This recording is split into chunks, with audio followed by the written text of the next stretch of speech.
बोलो गुरुदेव भगवान की जय। प्यारे कृष्ण कन्हैया लाल की जय। श्री योग वासिष्ठ महारामायण स्थिति प्रकरण चल रहा है और आज है 19वां सर्ग। वशिष्ठ जी बोले, हे राम जी, सर्व जीवों का बीज परमात्मा है और वह सर्व ओर से आकाश की नाई स्थित है। उसके फुरने का नाम जीव है और उस जीव के भीतर जगत है। उसके आगे और नाना प्रकार की रचना है, पर वास्तव में चिदघन जीव के रूप से भीतर स्थित हुआ है। इससे सब जीव चिदघन रूप हैं।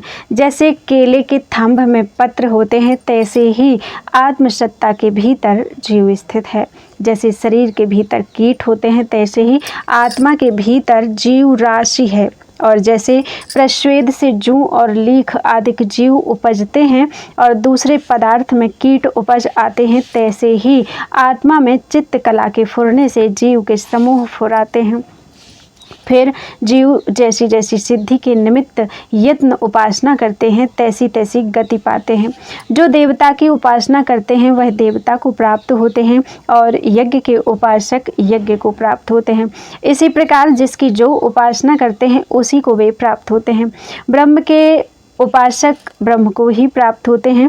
इससे जो अतुच्छ पद है उस महत् पद का तुम आश्रय करो। जैसे शुक्र जब दृश्य के ओर लगा तब उसने अनेक प्रकार के दृश्य भ्रम को देखा, और जब शुद्ध बुद्धि की ओर आया तब निर्मल बोध को प्राप्त हुआ।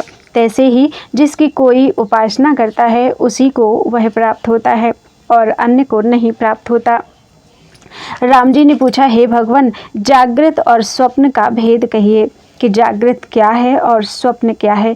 वशिष्ठ जी बोले, हे राम जी, स्थिर प्रतीति का नाम जागृत है, अस्थिर प्रतीति का नाम स्वप्न है। जो चिरकाल रहता है उसका नाम स्थिर है और जो अल्पकाल रहता है उसका नाम अस्थिर है। अर्थात दीर्घकाल प्रतीति का नाम जागृत है और अल्पकाल का नाम स्वप्न है। इसमें कोई विशेष भेद नहीं, दोनों का अनुभव सम होता है। शरीर के भीतर स्थित होकर जो शरीर को जीवाता है उसका नाम जीव है। वह तेज और बीज रूप है। जीव धातु है, यह सब उसके नाम है। जब जीव धातु स्पंद रूप होता है तब वह शरीर के रंध्रों में फैलता है। मन, वाणी और देह से सब व्यवहार होता है और रंध्र खुल जाते हैं, तब उसको जागृत कहते हैं।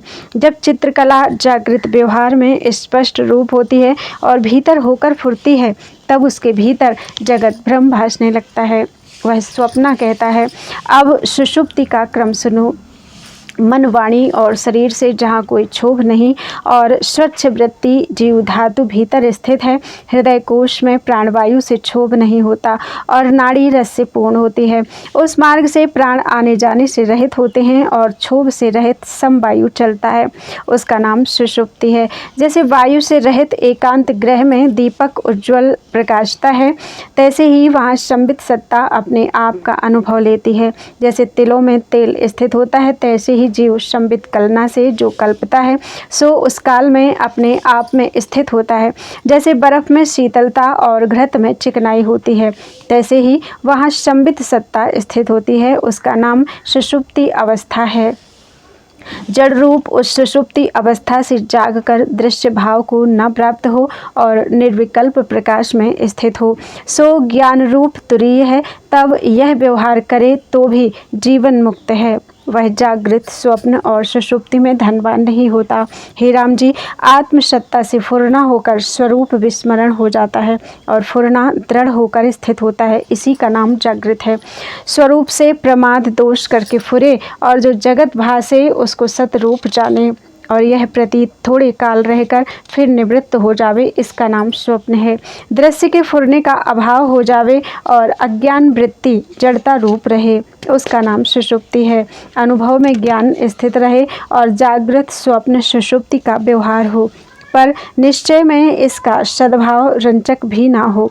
केवल ज्ञान में अहम प्रतीति हो और वृत्ति उससे चलायमान ना हो।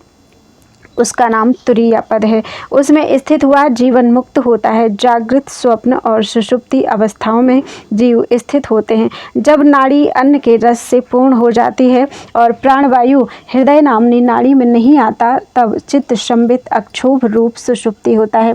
जब अन्न उस नाड़ी से पचता है और प्राणवायु चलने लगता है, तब चित्त संबित क्षोभ रूप फुरने लगता है और उस फुरने से अपने भीतर ही बड़े जगत भ्रम देखता है। जैसे बीज से वृक्ष होता है, जब वायु का रस नाड़ी में बहुत होता है, तब चित्त सत्ता आकाश में उड़ना, वायु, अंधेरी आदि पदार्थों को देखता है। जब कफ का रस नाड़ी में अधिक होता है, तब फूल, बेल, बावलियाँ, जल, मेघ, बगीचे आदि पदार्थ भासते हैं। और जब चित्त की अधिकता होती है, तब उष्ण रूप, अग्नि, रक्त, वस्त्र आदि भासने लगते हैं। इस प्रकार वासना के अनुसार जगत भ्रम देखता है और जैसी भावना दृढ़ होती है, तैसी ही पदार्थ दृढ़ हो भासता है। जब पवन शोभायमान होता है, तब चित्त संबित नेत्र आदि द्वार के बाहर निकलकर रूपादिक का अनुभव करता है। चिरपर्यंत सत जानने का नाम जागृत है। वासना के अनुसार मन रूपी शरीर से जीव नेत्र, जिह्वादिक बिना जो रूप रसादिक का अनुभव होता है, उसका नाम स्वप्न है। पर स्वरूप से ना कोई स्वप्न है, न जागृत है और ना सुषुप्ति है। केवल सत्ता अपने आप में स्थित है। उसी के फुरने का नाम जागृत, स्वप्न और सुषुप्ति है। चिरकाल फुरने का नाम जागृत है और अल्पकाल फुरने का नाम स्वप्न है। सो केवल प्रतीति का भेद है, वास्तव में कुछ भेद नहीं। और जो वास्तव में भेद न हुआ तो जगत स्वप्न रूप हुआ। इससे यही भावना दृढ़ करो कि जगत असत रूप स्वप्नवत है। इसमें सत भावना करनी दुख का कारण है। इति श्री योग वासिष्ठे स्थिति प्रकरणे जागृत स्वप्न सुषुप्ति तुरीया रूप वर्णन नाम 19तमः सर्गः। बोलो वृंदावन बिहारी लाल की जय। श्री वशिष्ठ जी बोले, हे राम जी, यह मैंने तुमको मन का रूप निरूपण करके दिखाया और अवस्थाओं का निरूपण भी इसी निमित्त किया है और प्रयोजन कुछ नहीं। इससे जैसा निश्चय चित्त में होता है तैसा ही भासता है। जैसे अग्नि में लोहा डालिए तो अग्नि रूप हो जाता है, तैसे ही मन जिस पदार्थ से लगता है उसी का रूप हो जाता है। भाव, अभाव, ग्रहण, त्याग सब मन ही से होते हैं। ना कोई सत है ना असत, केवल मन की चपलता से सब फुरते हैं। मन के मोह से ही जगत भासता है और मन के नष्ट होने से नष्ट हो जाता है। जो मलिन मन है सो अपने फुरने से जगत रचता है। यह मन ही पुरुष है, इसको तुम अशुभ मार्ग में न लगाना। जब मन को जीतोगे तब सब जगत में तुम्हारी जय होगी। मन के जीते से सब जगत जीता जाता है और तब बड़ी विभूति प्राप्त होती है।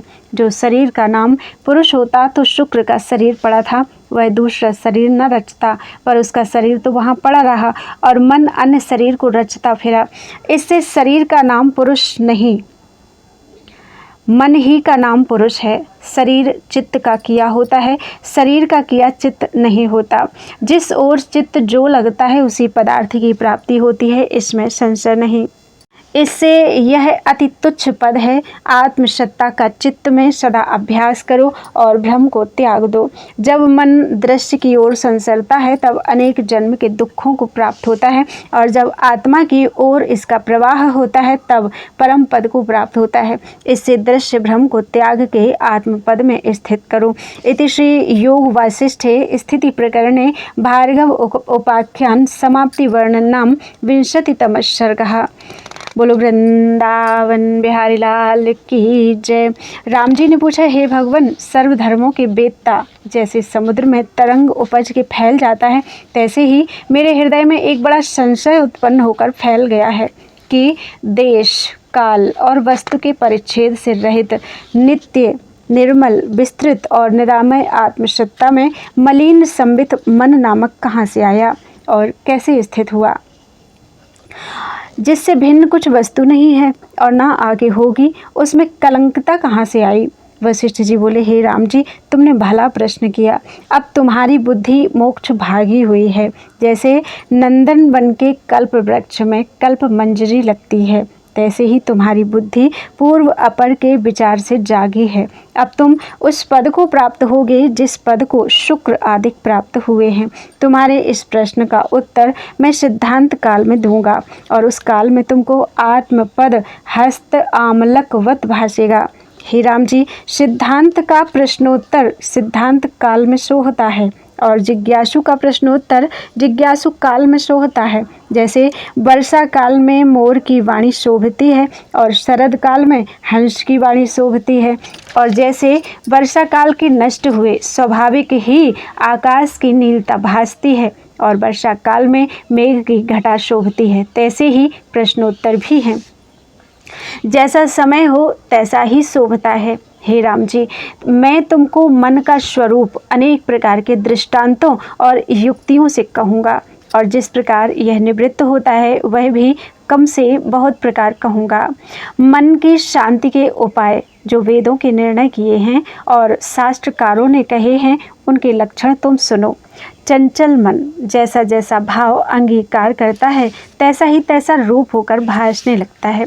जैसे पवन जैसी सुगंध से मिलता है तैसा ही उसका स्वभाव हो जाता है, और जैसे जल जिस रूप से मिलता है तैसा ही हो भासता है, तैसे ही मन जिस पदार्थ से मिलता है उसका रूप हो जाता है। मन से रहित जो शरीर से क्रिया करता है उसका फल कुछ नहीं होता, और मन से करता है तो उसका पूर्ण फल होता है।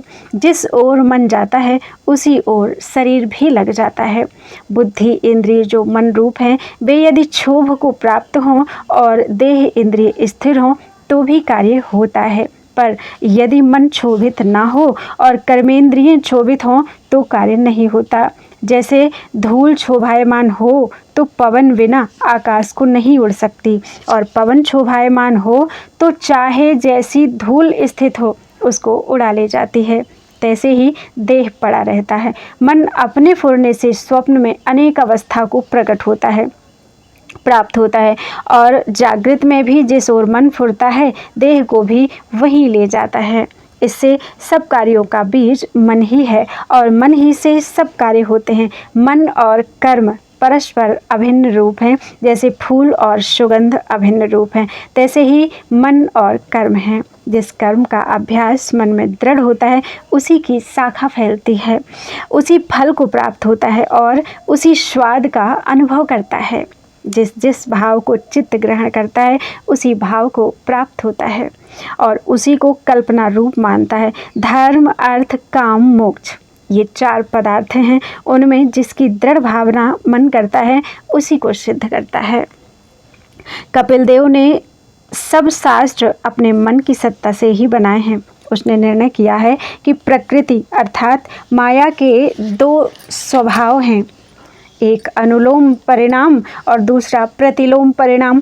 जब प्रतिलोम परिणाम होता है तब दृश्य भाव प्राप्त होता है, और जब अनुलोम परिणाम से अंतर्मुख आत्मा की ओर आता है, आत्मा शुद्ध रूप है। इससे आत्मा की ओर अनुलोम परिणाम ही मोक्ष का कारण है और कोई उपाय नहीं।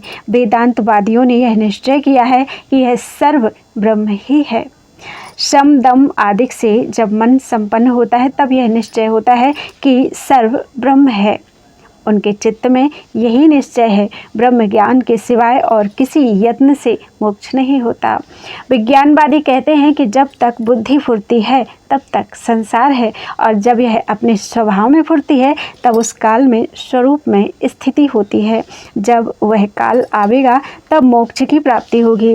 अरहंत जी जो बड़े हैं उनको अपने निश्चय अनुसार भासता है।